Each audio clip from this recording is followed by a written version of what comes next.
Tenemos otra estructura que son los cursores que apuntan a suplir el problema que tenía el select into de procesar solamente queries que retornen una sola tupla, ¿ya? Y partamos un poco revisando antes de eso cuáles son, cómo se usa el select into. Ya lo vimos para variables simples, ¿ya? Tenemos un select de una columna en particular en una variable llamada sueldo, que es una variable local de mi bloque PLSQL, ¿ya? Para un identificador de la tupla de la tabla de la cual estamos obteniendo la información. Ahora, puede ser que yo obtenga más datos, ¿ya? Por ejemplo, en este segundo ejemplo, donde estoy obteniendo no solamente una variable, sino dos, en este caso el nombre y el apellido de una cierta persona, pero sigue siendo una sola persona, ¿ya? Puedo obtener todos los datos de una tupla, pero sigue siendo una tupla. Entonces los cursores me van a ayudar justamente a procesar respuestas de queries en las cuales venga más de una tupla. ¿Cómo va a funcionar un cursor? ¿Ya?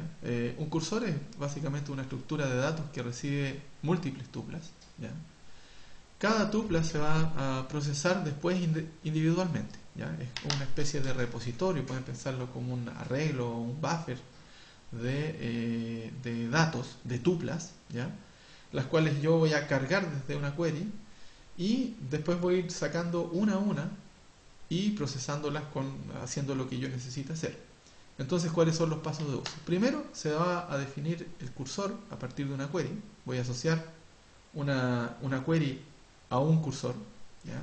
Con eso voy a lograr la carga de todas las tuplas en el cursor.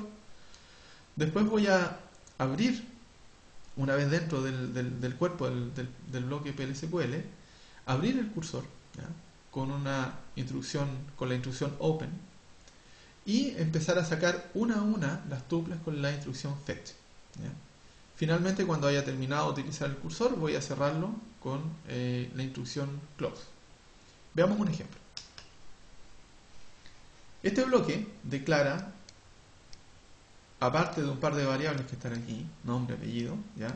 Que son del mismo tipo de los atributos nombre y apellido de la tabla de empleados, declaro también un cursor. Y aquí está, digamos, lo que les decía recién, ¿ya? Lo vamos a declarar de esta manera: cursor, nombre del cursor, ¿ya? Es, y aquí está, de ahí hacia adelante está la query a la cual está asociada ese cursor en particular, ¿ya?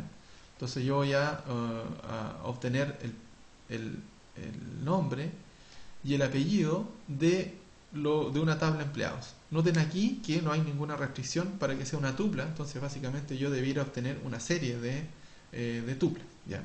Tantas como haya en la tabla de empleados. Esa información va a quedar almacenada en el cursor, y durante el cuerpo del programa yo voy a hacer lo siguiente. Voy a empezar, obviamente pueden haber más cosas, pero me voy a centrar en el proceso del cursor. Primero voy a abrir el cursor, ¿ya? Con la instrucción open, y después, como hay, yo espero, varias tuplas que voy a procesar, y como el fetch solamente saca una, yo típicamente voy a poner el procesamiento del cursor dentro de un ciclo, ¿ya? Entonces voy a empezar aquí con loop. Lo primero que voy a hacer va a ser obtener una tupla que está almacenada en este cursor, y voy a mover los valores a mis variables locales, nombre y apellido. Ahora están asignadas nombre y apellido en el mismo orden en el cual yo lo estoy obteniendo desde la query, ¿ya? Nombre y apellido acá. Con esta instrucción, con esta línea, yo voy a extraer una tupla, ¿ya? Y aquí está la condición de término, ¿ya? La condición de término se hace después de haber hecho un fetch, ¿ya?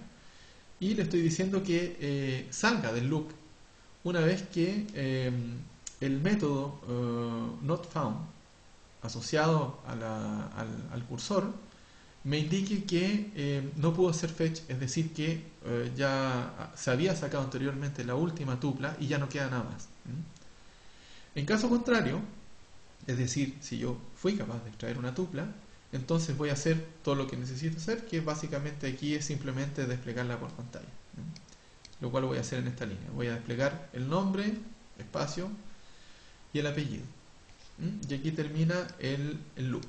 O sea, va a volver, va a hacer de nuevo un fetch, va a sacar la segunda tupla, va a imprimirla y así hasta que se acabe. ¿Ya? Al final de este loop, ¿ya? O sea, una vez que se terminó de procesar, puedo imprimir también, y esto es obviamente opcional, cuántas tuplas habían en ese cursor, o hay en ese cursor. En realidad no es que se vacíe el cursor. Entonces, y eso se hace con el método rowCount, ¿cierto? El cual va a indicar si habían 15 tuplas, entonces me va a retornar el valor 15. Al final de todo yo voy a cerrar el cursor, ¿ya? Para dejar todo ordenado, indicando que ya no voy a utilizar más los datos de él. Eso es simplemente lo que quería entregarle en este video, ¿ya? Vimos cuáles eran las estructuras de control que provee PL/SQL, ¿ya? Las bifurcaciones, el if, el case, cuando tengo algún valor más o menos predecible, cuáles son los ciclos, el for y el loop, que se va a dar tantas vueltas hasta que se cumpla una cierta condición lógica de término. Y vimos también los cursores que sirven para procesar respuestas de queries que entregan más de una tupla. Ahora hago la observación que aún los bloques PL/SQL que vimos en este video no son persistentes en la base de datos, y eso lo vamos a ver en un video posterior.